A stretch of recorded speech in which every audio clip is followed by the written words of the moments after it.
PRPS2. May adlaw mga ka-MX3, ako si Dot Luarca Pahilanga, kag aton naman kilalaho ng isa ka MX3 believer from Iloilo City. At the age of 63, isa siya ka-active Ilonggo writer and food enthusiast.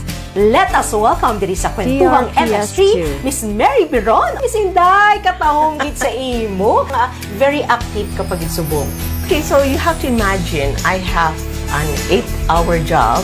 Really can make you tired. Pero MX3 coffee is my best friend. So MX really keeps me up.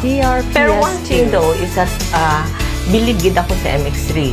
Correct ka Miss Inday, madamo nagkikita na pabilib sang MX3. And for more extraordinary stories, padayon lang ang inyong pagpamati sa masunod naman nato nga Kwentuhang MX3.